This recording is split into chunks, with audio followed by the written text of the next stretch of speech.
Taniman ng mais na napapaligiran ng ilog ang lugar na pinasok ng PNP Special Action Force noong sila'y mapasabak nga sa madugong engkwentro sa Mamasapano. Kanina, pinayagan po ng lokal na pamahalaan na mapasok ng media ang pinangyarihan ng naturang bakbakan. At live nandun nagpapatrol sa Maguindanao si George Carino. George, una, nung inyong napuntahan ng lugar, nano ba ang bakas ng bakbakan? May mga naiwan bang mga gamit o anumang mga palatandaan nga na nagkaroon talaga ng madugong engkwentro? Meron, Ted, napakarami. At yun yung indikasyon na kung ano man yung maaring nangyari nang maganap yung engkwentro sa pagitan ng PNP Special Action Force at ng mga taong nakasagupa nila. Isang bukid yung pinangyarihan ng engkwentro at kanina binigyan tayo ng pagkakataon ng lokal na pamahalaan na makita at makunan ng larawan yung lugar na pinangyarihan ng engkwentro para mapakita naman sa publiko kung gaano ang hirap na dinanas ng mga pulis sa pagpasok o pagpipilit na makalabas sa lugar at kung gaano din naman kadali para sa mga nakasagupa nila na pigilan ng pagpasok o manghabol sa mga pulis nang mangyari ang engkwentro. Sinong mag-aakala na ang ganitong lugar na mayahambing sa ganda ng tanawin sa painting ni Amorsolo ay ang huling hantungan ng mga pulis na napatay sa madugong engkwentro noong linggo? Ito yung first portion nung kung saan pa nagkaroon ng encounter. Yes. Ito po lugar na to? Oh, ito. Diyan sa Maisan na yan, diyan. Tatawid ka diyan pag ganyan. At saka majority po ng body, yung na-recover po ng local government, dito po. Dito sa, meron po diyan sa area na to, diyan. Saka meron po diyan sa kabila. Pinakita sa akin ng barangay chairman ang natuyong dugo sa lupa kung saan nila nakuha ang isa sa mga namatay na halos hindi na makilala. Ay hindi makakuan yung itsura ng kuan. Kay tinamaan ng barit ba. Sa kabila ng Kabulnan River ang target ng sumalakay na PNP Special Action Force. At ang aalog-alog lang na tulay na ito ang tawiran. Di pwedeng lakaran ng sabay-sabay, kailangan magbibigayan. Kung sa ilog naman dadaan, putik ang pampang nasasampahan. Bago makaahon sa damuhan na sasalubungin naman ng matangkad na maisan. Ayon sa taga rito, ito ang kondisyong bumulaga sa SAF sa dilim ng linggo ng madaling araw. Bakit nakabuwal yung mga mais? Maraming mais na nakabuwal dito. Oy kasi nakuha ng patay. Dito namatay ang mga asap. Maliban doon sa tulay ng dinaanan natin, ano pang daanan dito papasok? Ay ito na lang ang daanan ng mga kuan. So tatawid sa tubig? Oh.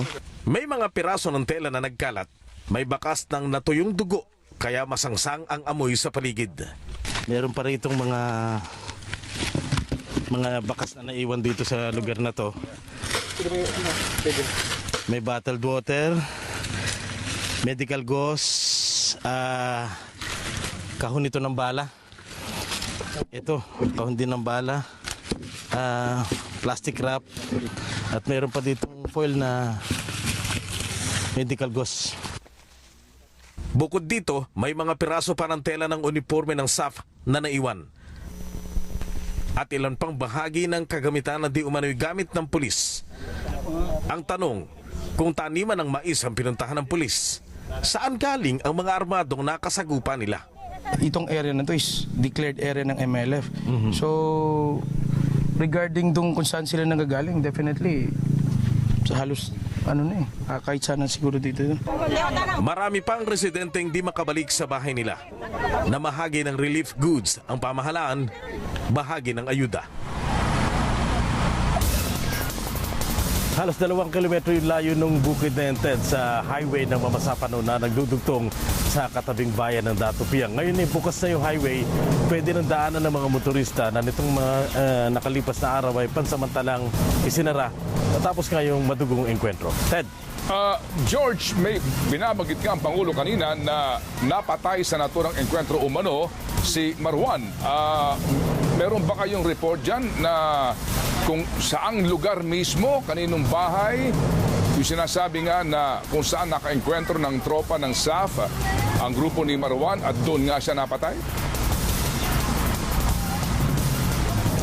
Walang ganoong kalapit o specific na impormasyong ibinibigay ang mga otoridad maliban doon sa isang impormasyon na maaring pinakamalapit na doon sa description dahil ang sabi ng barangay chairman kanina na nakausap namin Diyan sa gilid ng ilog, may nakita silang isang lalaki na mukhang sibilyan, nakagapos at mukhang binitbit ng Special Action Force. Hindi nga lang tinukoy kung kung sino yung lalaki, kung ano yung papel niya, kung bakit siya binitbit.